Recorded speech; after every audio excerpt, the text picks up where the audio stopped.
Hello, this is Reverend Don Lewis coming to you from the beautiful metaverse, and more specifically from beautiful Nashville, Tennessee. And this is Midday with Reverend Don. Welcome. And as you know, if you follow Midday with Reverend Don, you can type your questions or comments into whatever platform you happen to be watching on. They should show up here in my chat room. And I have the chat room on screen today since I do not have a guest. Tomorrow, my guest will be Chris Copeland. We'll be talking about what's new at Corellian Publishing. Yesterday, my guest was Reverend Mary Hawk, and we were talking about Nashville Pagan Pride over the weekend. Today, it's just me and you, and we will talk together. And I'm not quite sure what all I'm going to talk about today. Um, there are a number of things that I think certainly bear some commentary. One of them is that even while people are still struggling after Hurricane Helene, the next one is gearing up to hit in Florida, Milton. And this is, I believe, 3 in a row, roughly 2 weeks apart or less. So it's quite a difficult season. A lot of people in great need because of these natural disasters. We were talking about that on Friday. I will certainly continue to talk about it. And if you watch, particularly Byron Ballard's Facebook page, also mine and Jeffrey Fager, a variety of different sources, you will see updates and ways that you can help. I'm trying to get out more information when I see it. There are a number of organizations that are helping in a variety of ways. There are many people who are helping in a variety of ways. And if you're in a position to do so, even just a little bit will be helpful. If you can give $1 to one of the relief organizations, that dollar could be very beneficial. $1 isn't a lot by itself, but if several people each donate $1, it starts to add up. And hello to Janet in the chat room. It's good to see you, Janet. I have seen people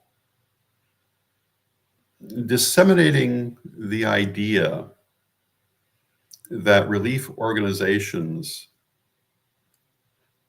are not really doing their job in this situation, mostly for political reasons. And everything that I'm hearing from people who are on the ground in the area says this is not true, that organizations such as FEMA and many private organizations are working very hard to help people. And, if you're amplifying a political message, make sure that you've actually looked into it before you do it, or you're part of the problem. I see people amplifying this message mostly who are nowhere near the area. And I think that's not a good thing at all.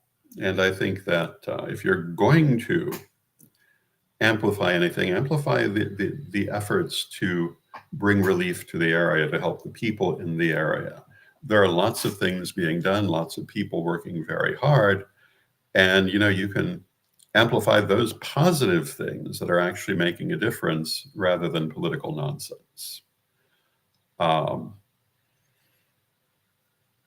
remember when we first started talking about Odin's Eye, there was a question, is this going to affect the weather? And the answer to that is that physically speaking, the Odin's Eye is not large enough to have any meaningful effect in any physical sort of way. Having said that, will it affect things spiritually? Well, I personally think yes. And I think this next 2 months is going to have quite a bit of turnover happening, clearing out the old for the new, because that's a lot of what this particular period is about. And hello to Mary Hawk in the chat room. I think we're going to see a lot of physical change as well as emotional change. I think we, as I've said, are going to see a lot of things revealed that have been hidden, including in ourselves. And I think that, I see a number of people, including astrologers, who don't think it's any kind of big deal. But I think we look around us and we can see something certainly is influencing events. And I think when we look back on this 2-month period, we're going to find it one of very deep transformation. I've said before, I think that during this period, very important things are going to happen. Obviously, the election will happen during the period of Odin's Eye, which makes some of its astrological significance particularly important. And all of this is part of the changing of the age. I know that Mary has spent part of this morning getting the illustration video ready to go up. And I have heard more than once now the oracle from illustration, which I brought through. But if you do oracular work, you don't necessarily remember the oracle. As a general rule, you do not. So in many ways, for me, hearing it on video is hearing it for the first time. And it basically says this same thing, that we are at the time to use the skills we have learned. We are at the time to do the things we've come into this life to do. And this is a very important period. In fact, one that will have far-reaching repercussions into the future. And I think that for we who are metaphysical, being mindful of this is very important, and being mindful also of the role that we play in this time period is an important thing as well. Of course, we should always be mindful of the role that we play, but we're generally not, because we're human. And we generally just do what seems right at the moment. But one of the things about getting older is that you realize the importance, sometimes even of minor things. Being mindful of what you do and how you do it is, I think, important for everyone. And the more we practice that kind of mindfulness, the happier we're going to be, generally speaking. At this time, when we're looking at the intensity of the change of the age, I think that we need to be mindful of the fact that the things that we're doing have long-term effects. The choices that we're making aren't just for today and tomorrow, but they're going to be with us for a while. Theoretically, throughout the entire Aquarian age, in many cases. And I feel like the entirety of the Earth is choosing the nature that at least the beginning part of that age is going to take, without knowing that they're doing it for the most part. And here in the United States, it seems very much like a fight between ideas of the past and ideas of the future, with some of the more regressive ideas of the past making a comeback that I don't think anyone expected them to make. And it raises the question, are those mistakes of the past just going to be repeated endlessly? And that's one of the things about being involved in a spiritual path. You see how these things work. We talk about the idea of the threefold law, and I've always said that has nothing to do with the number 3. It has to do with plurality. But yeah, we repeat our mistakes an awful lot. And if you've done past life work, either for yourself or with other people, you'll notice we repeat our mistakes a lot. I've worked with people who repeated the same mistake through life after life in different variations until finally they figured out what the problem was. Um,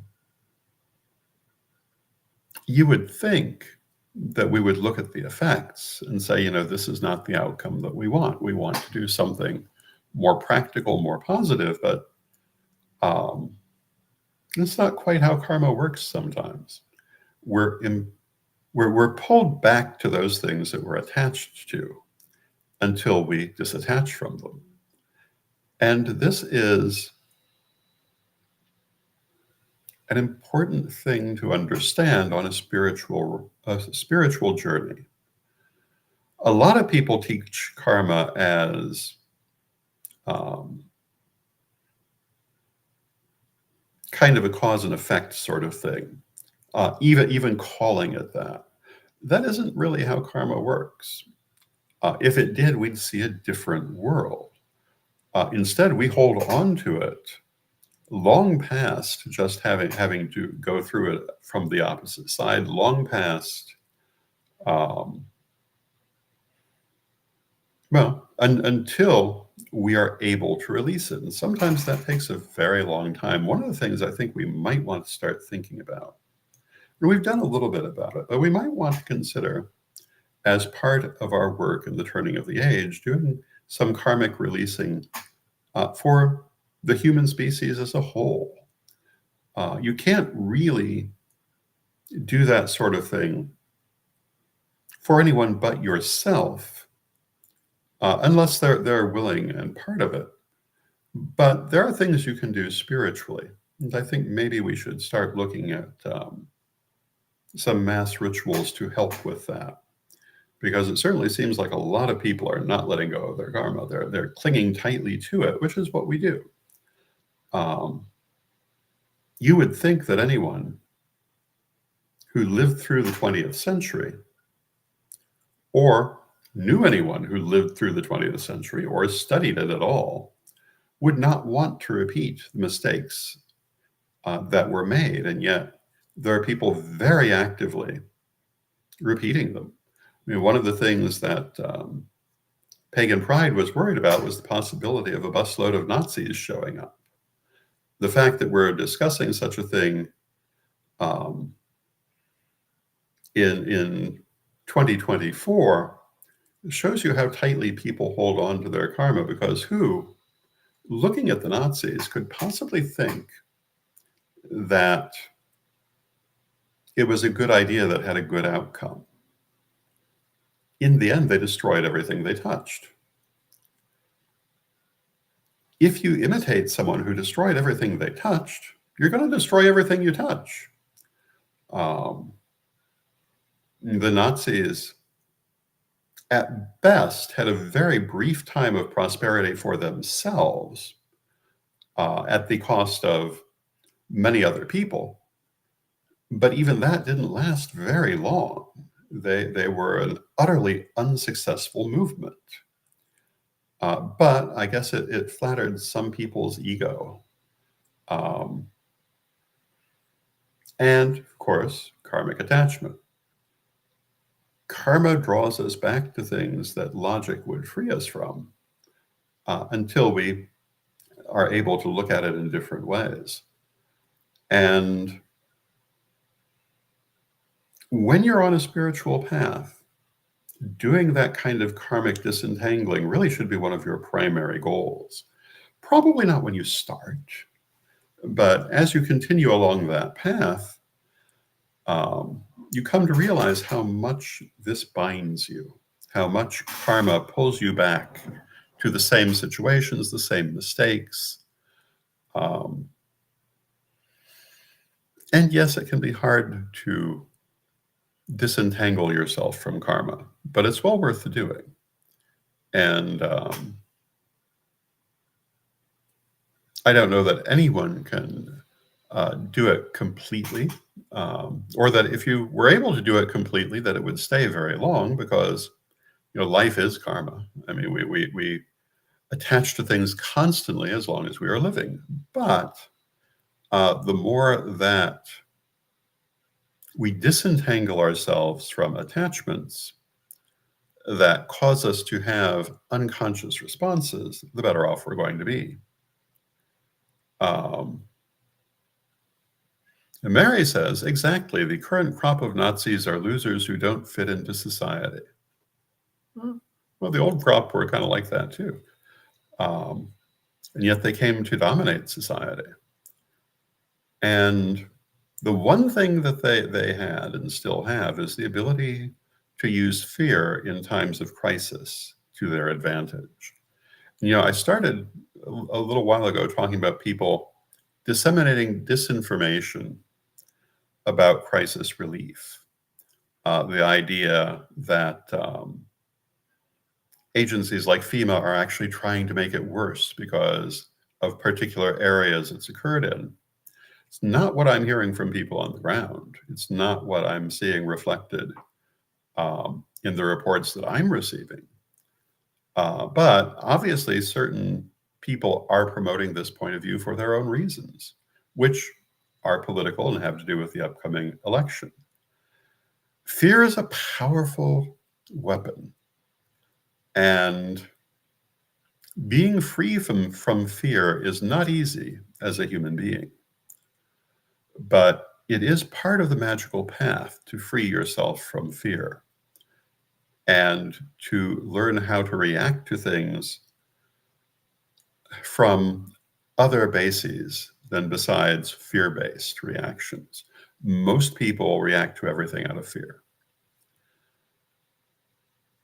My message, I think, to everyone at this time is to work to free yourself from fear, not from realism, not from actually looking at the dangers of situations, but from reacting out of fear to them and react in practical ways. And think about what you're doing. The people that I've seen disseminating misinformation obviously didn't think when they were doing it, or they would have, at the very least, tried to talk to someone in the area, someone on the ground there, and not just listen to whatever illegitimate news source they're listening to. It's unfortunate that people do this. But this brings me back to one of my frequent topics, politics, and that Project 2025. And Christian nationalism, Christian dominionism, has become a very powerful movement. It's the same movement as the Nazi movement. They're closely aligned. And they're doing very well right now. And if they come into power, they're not going to easily give it back up. And if you read the things that they have said quite openly in Project 2025 as to their goals, it's not going to be good if they come into power. And yes, it's probably not going to be as smooth as Project 2025 makes it out to be. May not be as total as Project 2025 makes it out to be. Project 2025 is a wish list, but their wishes are greatly to the deficit of most people. And with the hurricanes happening, it's worth pointing out that getting rid of things like FEMA is part of that plan. The idea that it's not the government's business to help people in moments of natural disaster. It is a very grim potential future. And, I feel like during this time of Odin's Eye, we have a chance to really look at our potential futures. We have a chance to look below the surface of these things. We have a chance to make real decisions rather than knee-jerk decisions. And that is, I think, vitally important for us. I think that Well, I'm a great believer in the idea that spirit provides. And I believe that spirit has provided the Odin's Eye just at the moment we most need to see the choices that we are being offered. And yes, that's not going to be automatic. We have to work to have that clarity. But now is particularly a time to work with it. Now, last week I spoke about using Odin's Eye and attuning your third eye to it to help with your psychic abilities, your oracular work, and also your ability to see below surfaces. And this coming Thursday, I will be speaking more on that subject, doing a little more psychic exercise on that subject. I hope you'll join me for that. This is, more than any other period I have lived in this lifetime, an extremely important historical period.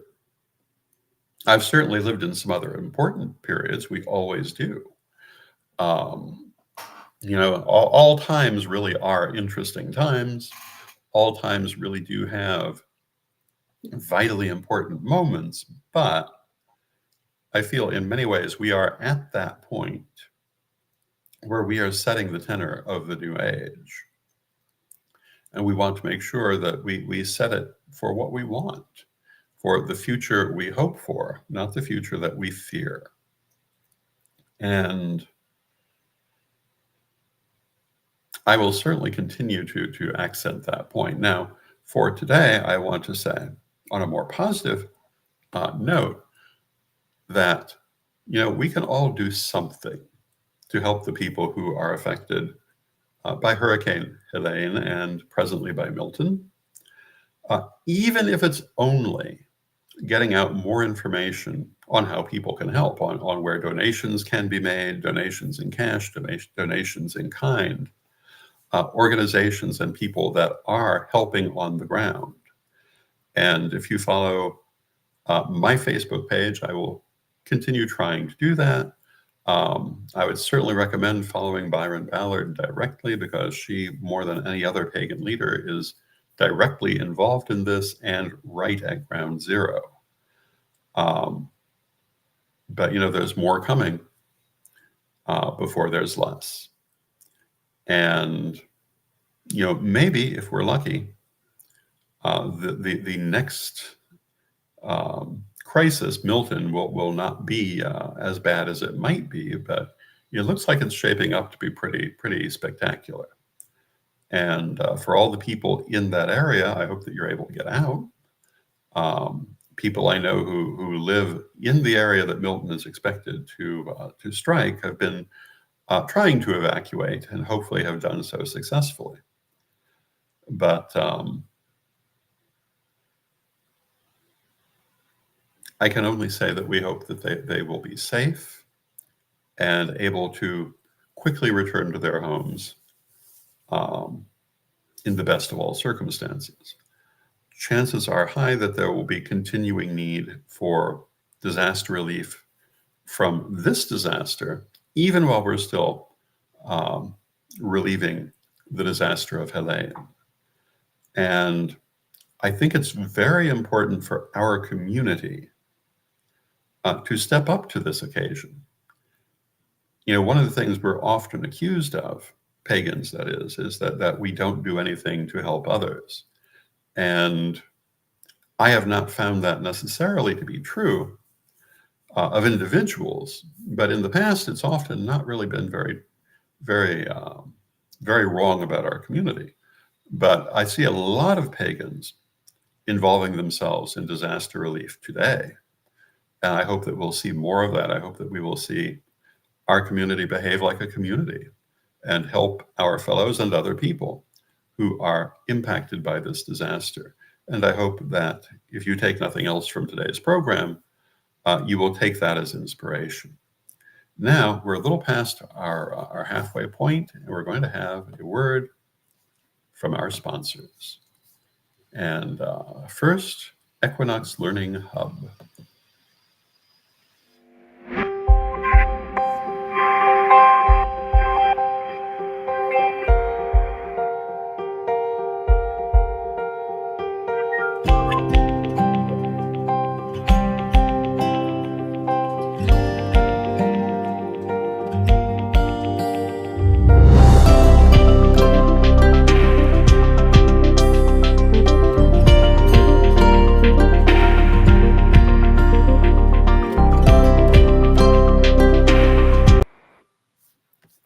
And thank you to Equinox Learning Hub.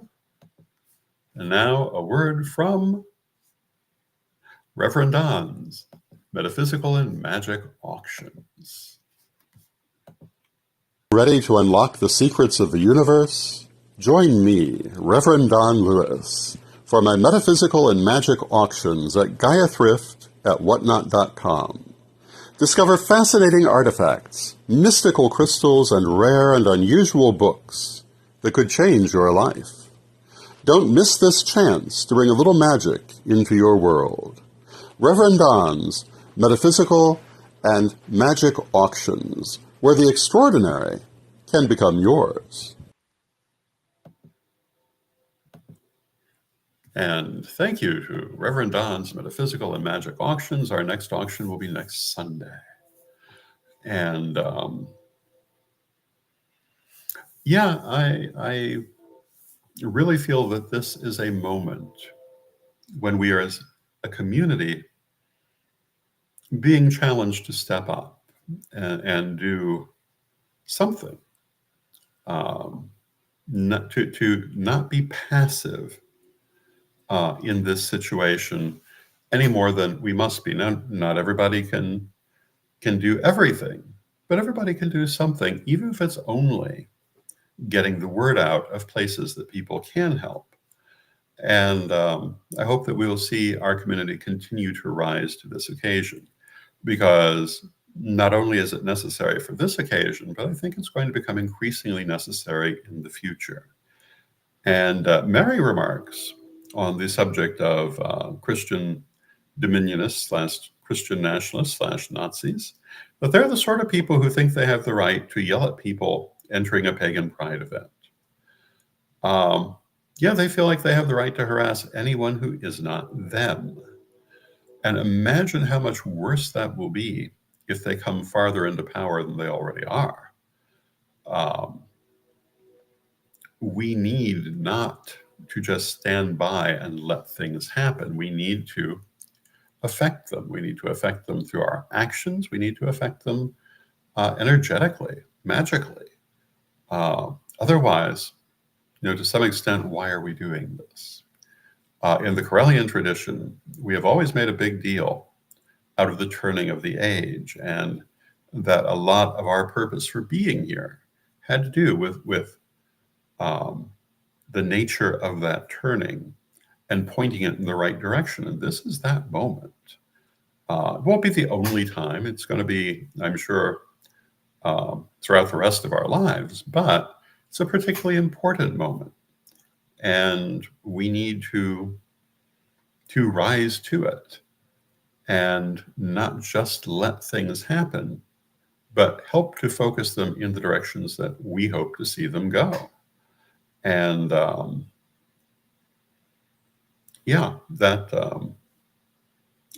is the main thing I would say about that. I think far too often, because of the nature of our community, which is so very heavily focused on solitary practice, we tend to think of ourselves as being unable to affect things as a group, because we rarely, for many people, come together as a group. But we actually have significant numbers if we can coordinate our actions, if we can focus ourselves on positive change. Can we do that? Well, I guess we're going to find out. But I am hopeful that we can. And with that, I see that we have come to the end of our half hour. I want to thank you for joining me. Tomorrow, my guest will be Chris Copeland. We will probably not be talking about depressing politics, but then it also kind of depends what happens overnight and what happens with Milton, because we may be talking a little bit about that, even though our subject will be what's new at Correllian Publishing. Please join us tomorrow. Thank you for joining me today. And let us close with our prayer, as we always do. Divine Mother Goddess, Divine Father God, beloved ancestors, we thank you for all that you do for us in our lives and for giving us the insight to realize how to move forward in disentangling our karma, how not to be passive spectators of life, but active participants, how to use the higher powers of our soul in this, our physical life. Beloved Mother Goddess, beloved Father God, beloved ancestors, we thank you with great love. And knowing you are always with us from respect, we thank you for your presence. And may you be blessed now and always. May you be blessed now and always. And I will see you tomorrow. Oh, and hello to